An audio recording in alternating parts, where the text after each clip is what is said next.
오늘 보시면은 이제 성전 올라가면서 부르는 노래의 가사인데 1절에 그렇게 되어 있습니다. 하나님 기억해 주세요. 그 말입니다. 그래서 영어로는 그렇게 되어 있습니다. Lord remember. 하나님 기억해 주세요. 뭘 기억하는가? 다윗하고 그리고 다윗이 그가 했던 너무 귀하고 아름다웠던 수고와 그의 마음속에 품었던 그 고통의 그 심정을 기억해 주세요. 그 말입니다. 우리말 번역에는 이 겸손이라고 되어져 있기 때문에 조금 이제 이해하기가 조금 어렵습니다만은 이 겸손이라고 표현된 이 단어의 원래 뜻이 역경 또 고난이라고 하는 뜻을 가지고 있거든요. 그러니까 하나님 다윗 그리고 다윗 그가 했던 그 역경과 고난스러웠던 한 순간을 하나님 기억해 주세요. 그렇게 노래를 부르면서 하나님의 성전을 향하여 올라가고 있습니다. 그러면 다윗이 무엇을 그렇게 위해서 애를 쓰고 그렇게 무엇을 위해서 고난스러운 그런 때를 다윗이 보냈을까? 그것이 바로 이제 3절에서 5절까지입니다. 3절을 보시면 다윗의 고백이에요. 무슨 고백이냐면 내가 내 장막집에 들어가지 아니하며 내 침상에 오르지 아니하고, 이게 이제 2절에 보시면 이것이 하나님 앞에 다윗이 한 서원이거든요. 무슨 서원을 하느냐면 하나님 여기 5절에 여호와의 처소 곧 야곱의 전능자의 성막을 발견하기까지 내가 내 집 들어가지 않겠습니다. 그리고 잠도 자지 않겠습니다. 결혼한 다윗의 모습을 우리가 여기서 발견을 할 수가 있죠. 그러면 5절에 여호와의 처소 곧 야곱의 전능자의 성막이 무엇일까? 여러분 뭐라고 생각을 하세요? 이것이 바로 뭐냐면 법궤입니다. 그러니까 이게 지금 다윗이 하나님 앞에 지금 이렇게 서원을 하고 있거든요. 하나님 법궤를 발견하기까지 내가 집에도 들어가지도 않고 잠도 자지 않겠습니다. 이제 그 고백을 다윗이 여기서 하고 있습니다. 그럼 법궤가 어디로 갔을까?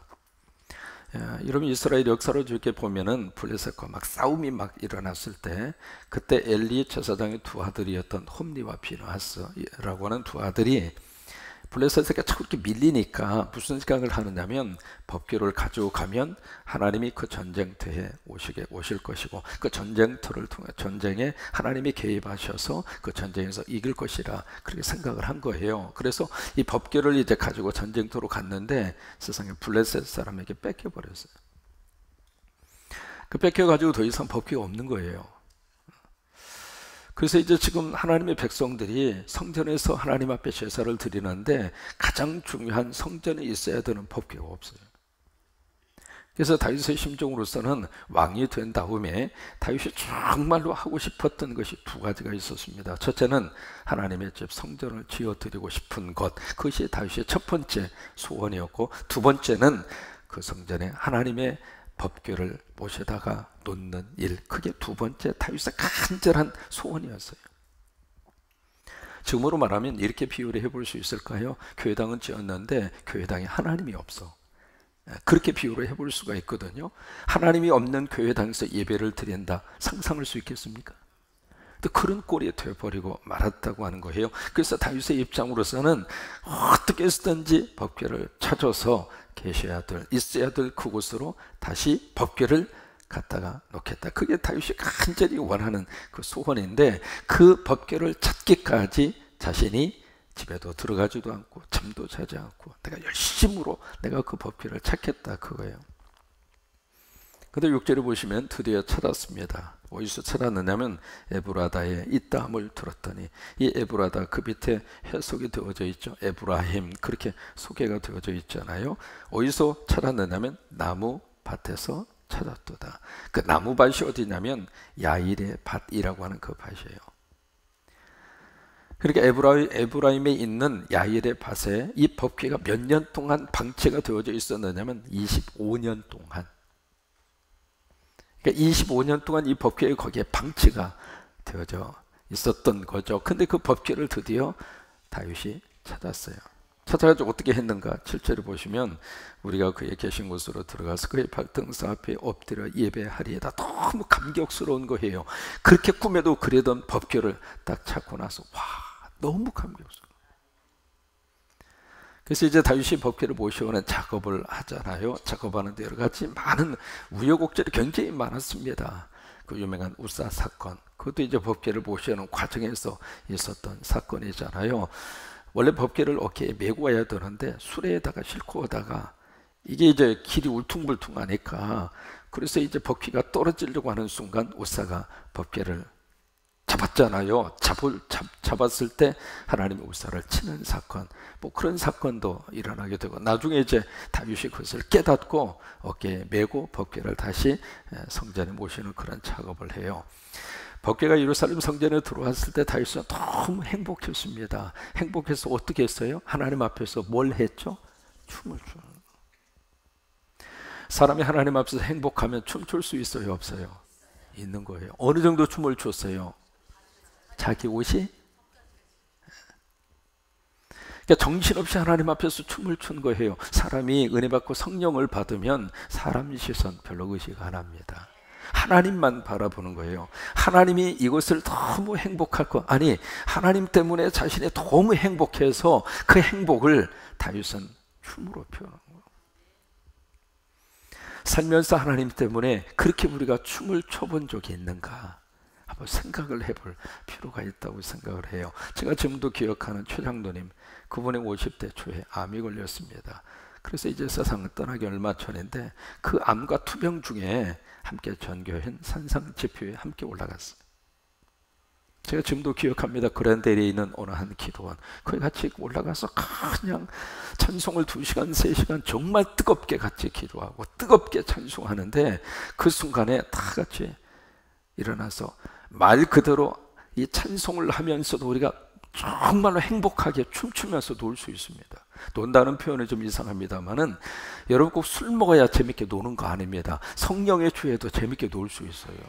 그래서 같이 일어나서 그 성도들하고 같이 춤을 추면서 찬송하면서 그렇게 하나님 앞에 예배하는 그 시간을 가졌는데, 그렇게 통증 중에서도 그렇게 암과 투병하면서 그분이 세상에 지금도 잊지를 못합니다. 막 그냥 땀을 뻘뻘 흘리면서 찬송하고 춤을 추고.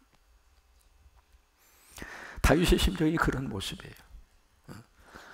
다음에 찬양할 때 기쁘면 막 일어나서 춤추세요.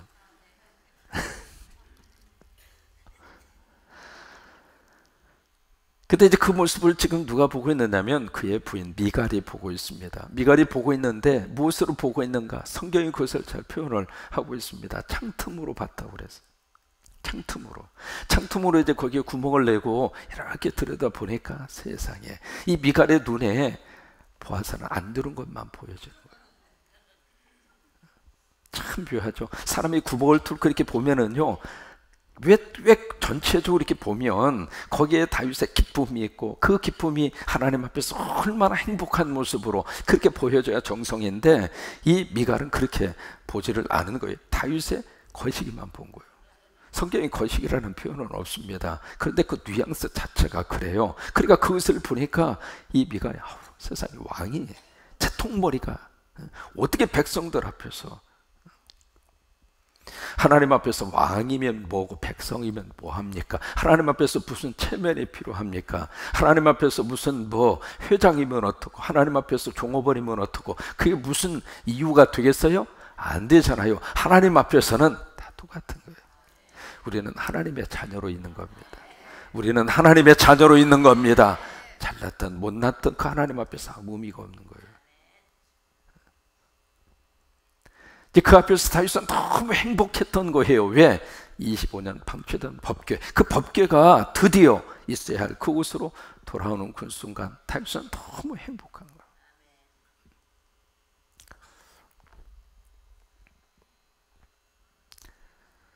그래서 이제 9절에 그렇게 고백을 하고 있잖아요. 18절에 보시면 그렇게 고백하잖아요. 여호와 일어나사 주의 권능의 궤와 함께 평안한 곳으로 들어가소. 이게 다윗의 찬양입니다. 하나님 가십시다. 그 이야기나 마찬가지거든요. 왜요? 법궤가 곧 하나님이었으니까. 그게 하나님 가시죠. 주의 권능의 궤, 이게 법궤 아닙니까? 법궤와 함께 평안한 곳으로 들어가소서. 그러면서 9절에 주의 제사장들은 의를 옷 입고 주의 성도들은 즐거이 뭐해요? 외칠지어다. 하나님 앞에 감사하면서 하나님 앞에 찬양하면서 그렇게 하자 그 말이에요. 그러자 11절을 보시면은 다윗이 그 법궤를 찾아와서 하나님 앞에 그런 모습으로 이제 법궤에 대한 그 마음과 법궤에 대한 그 사랑의 모습을 보여주는 순간 11절부터 하나님이 다윗에게 복을 약속하는 거예요. 참 놀라운 영적인 법칙입니다. 그러니까 법궤를 향한 다윗의 헌신과 충성이 있으니까 하나님이 다윗에게 그래, 앞으로 내가 너에게 복을 주겠다. 무슨 복을 주는가? 여기 11절에 보시면 여호와께서 다윗에게 성실히 맹세하셨으니, 하나님이 다윗에게 맹세했다, 그런 표현을 쓰고 있는 거예요. 뭐냐면 이것은 분명히 내가 이루겠다, 그 말이에요.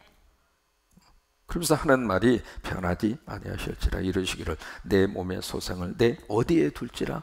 왕 위에 둘지라. 너의 후손들을 바로 네 왕자 위에 올려주라. 여기 왕위라고 하는 것, 이것이 계시록에 보시면 보좌입니다. 그 보좌 위에 네 후손을 앉히게 될 것이다, 그 말이에요. 근데 이 왕위라고 하는 말이 12절에 한 번 더 나옵니다. 내 자손의 내 언약과 그들에게 교훈하는 내 증거를 지킬진대 그들의 후손도 영원히 어디에 위에? 내 왕위에 앉으리라. 그러면서 18절에 보시면 내가 그의 원수에게는 수치를 옷 입히고 그에게는 뭘 빛나게 하리라? 왕관이 빛나게 하리라. 그러면 다윗에게 약속한 이 하나님께서 분명히 지키겠다고 맹세한 하나님의 이 맹세가 무엇일까? 바로 다윗을 통해서 이 땅에 태어나시는 누구예요? 메시아를 말해요. 그래서 마태복음에 보시면은 예수님을 왕으로 표현하는 겁니다. 왕으로 나신 이가 어디 계시느냐. 그래서 빌라도가 그렇게 묻잖아요. 네가 왕이냐?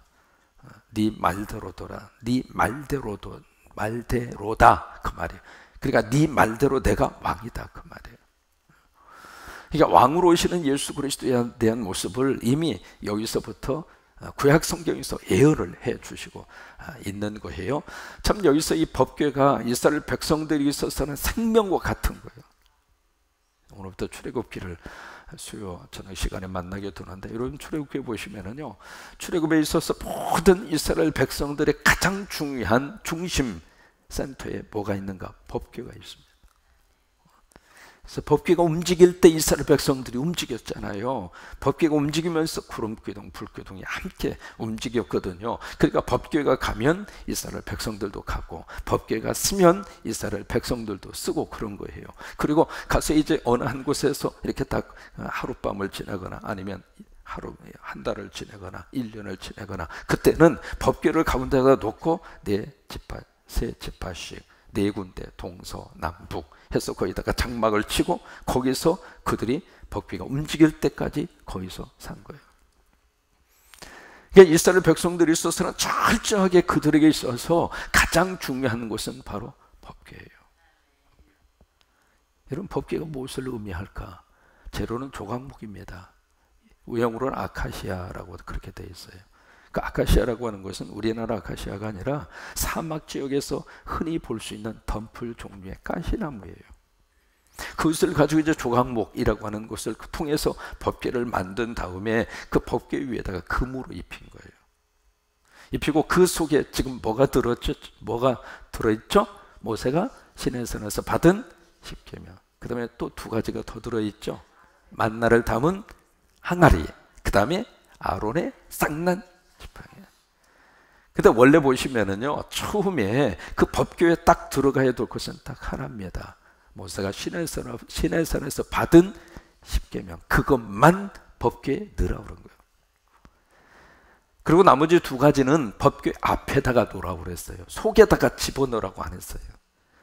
앞에다가 놓으라고 그랬는데 참 묘해요. 언제부터인가 법궤 속으로 들어간 거예요.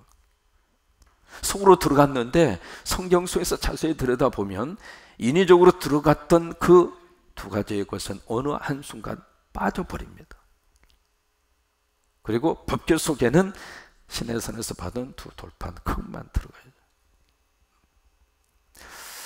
그럼 그렇게 중요한 이 법궤가 어느 한순간 사라져버려요. 이게 이제 솔로몬 성전이 이 바벨론에 의해서 침략을 받아요. 침략을 받는데 그때 이 바벨론 사람들이 법궤를 가져갔을 것이다. 그렇게 역사적으로 그렇게 추측을 하는데, 아무튼 그 뒤로 이 법궤 이것이 흔적도 없이 성경 속에서 사라져 버린 거예요. 여러분, 그렇게 중요한 법궤가 어디로 갔나? 지금도 이제 법궤를 찾는 사람들이 그렇게 많이 있습니다. 역사적으로. 또 그것을 영화로 만든 사람도 있고요. 누구냐면 스티븐 스틸버거라고 하는 유태인 감독이 있잖아요. 스티븐 스틸버거라고 하는 사람이 인디아나 존스라고 하는 시리즈를 쭉 영화로 만들어요. 영화로 만드는데 그 중에 하나가 법궤를 찾아서입니다. 그러니까 지금도 이제 법궤를 찾는 사람들이 그렇게 많이 있다, 그 말이에요. 그리고 어느 해인가 고고학자 존 론익이라고 하는 사람이 있는데, 그 사람이 이제 한번 발표를 한 적이 있습니다. 내가 법궤를 찾았다고. 그래서 뭐 전 세계에, 여러분, 법궤가 발견됐다, 이건 전 세계적으로 확 하고 뒤집어질 일입니다. 자기가 이제 성령의 음성을 듣고 성령이 자기에게 이렇게 길을 안내해서 감추어져 있는 법궤를 찾았다는 거예요. 찾았는데 그 법궤에 예수님의 피가 묻어 있다는 거예요.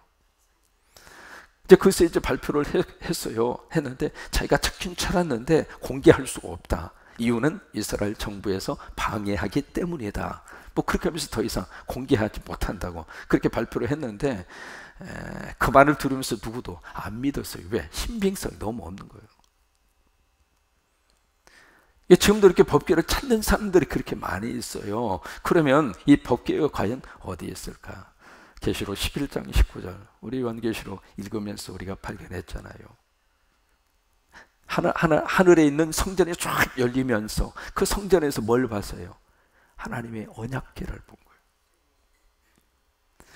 성경에서 사라졌던 그 법궤가 어디에서 나오느냐면 계시록 11장에 나옵니다. 하나님의 성전에 언약궤가 있는 것을 거기서 요한이 본 거예요. 그 다음에 두 번째, 이 법궤가 어디가 있는가? 이 법궤는 가장 중요한 의미가요, 법궤의 의미성은 바로 하나님이에요. 그들에게 있어서 법궤는 그냥 법궤로 끝난 게 아닙니다. 하나의 궤짝으로 끝난 것이 아니라 그 법궤, 그것은 바로 하나님에 대한 가장 중요한 상징적인 의미성을 가지고 있는 거거든요. 그러니까 법궤를 모셔왔다는 이야기는 하나님을 모셔왔다, 그런 말이나 마찬가지인 거예요. 그러면 이 하나님을 의미하는 이 법궤가 어떻게 우리 속에 들어오게 됐는가? 그것이 요한복음 1장 1절입니다. 태초에 뭐가 있었어요? 말씀이 있었는데 이 말씀이 곧 하나님이라 그렇게 말씀하잖아요. 근데 그 하나님이, 말씀이 되시는 하나님이 육신을 입고 이 땅에 오신 분이 누구예요? 예수님이에요. 그러니까 구약의 법궤가 이런 식으로 연결이 된다, 그 말이에요. 그리고 그 예수님이 지금 믿으면 예수님이 어디에 계세요? 내 안에 계시는 거예요. 그러면 구약에서 있었던 법궤가 결국 어디 안에 있어요? 내 안에. 그것이 고린도전서 3장 16절입니다. 너희는 하나님의 영이 계시는 하나님의 성전인 것을 너희가 알지 못하느냐. 너희가 하나님의 성전인 것과 하나님의 성령이 너희 안에 계시는 줄을 알지 못하느냐. 고린도전서 3장 16절. 그러니까 보세요. 구약에서 있었던 그 법궤가 결국 결과적으로 어디 안에 와 계세요? 여기. 그래서 지금 이 순간도 예배 드릴 때 이 법궤를 내 안에 모시고 예배를 드리는 심정으로 내 안에 그리스도를 모시고 예배 드리는 것이 축복이에요. 이걸 마귀와 사탄에게 뺏겨버리면 법궤가 없이 예배 드리는 거하고 똑같은 거예요. 아셨죠? 그래요. 오늘 하루도 법궤 다른 곳에 있지 않습니다. 바로 여러분 안에 있어요. 우리 안에 계세요. 그래서 말씀이 육신이 돼서 이 땅에 오신 예수 그리스도가 정말 우리 안에 하나님이 주시는 거룩한 말씀의 법궤 딱 의지하고 그 법궤로 인해서 힘을 내고 가사처럼 다시 뛰겠습니다. 그래요. 여러분 모두 다시 뛰시기를 바랍니다. 복장이 지금 다시 뛸 복장이요. 지금 다시 하루하루 새벽의 영성을 통해서 성광의 식구들이 다시 한번 하나님 앞에 영광 들을 수 있게 되기를 바랍니다.